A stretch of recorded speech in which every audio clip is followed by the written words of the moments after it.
اور ان سے 2 شخصوں کا حال بیان کرو جن میں سے ایک کو ہم نے انگور کے 2 باغ عنایت کیے تھے اور ان کے گردا گرد کھجوروں کے درخت لگا دیے تھے اور ان کے درمیان کھیتی پیدا کر دی تھی. دونوں باغ کثرت سے پھل لاتے اور اس کی پیداوار میں کسی طرح کی کمی نہ ہوتی اور دونوں میں ہم نے ایک نہر بھی جاری کر رکھی تھی اور اس طرح اس شخص کو ان کی پیداوار ملتی رہتی تھی. تو ایک دن جبکہ وہ اپنے دوست سے باتیں کر رہا تھا کہنے لگا کہ میں تم سے مال و دولت میں بھی زیادہ ہوں اور جتھے اور جماعت کے لحاظ سے بھی زیادہ عزت والا ہوں، اور ایسی شیخیوں سے اپنے حق میں ظلم کرتا ہوا اپنے باغ میں داخل ہوا.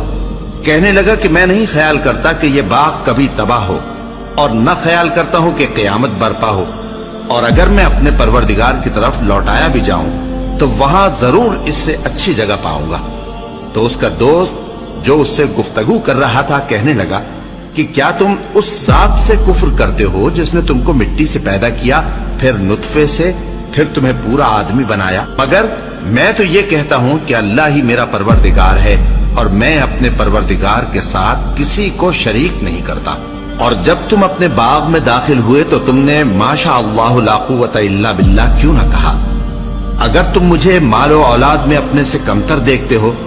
تو عجب نہیں کہ میرا پروردگار مجھے تمہارے باغ سے بہتر عطا فرمائے اور تمہارے اس باغ پر آسمان سے آفت بھیج دے تو وہ صاف میدان ہو جائے، یا اس باغ کی نہر کا پانی گہرائی میں اتر جائے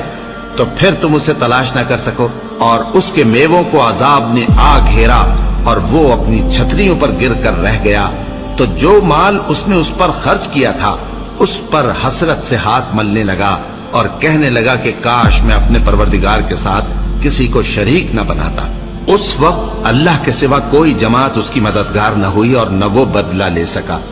یہاں سے ثابت ہوا کہ حکومت سب اللہ کی ہے. جو معبود برحق ہے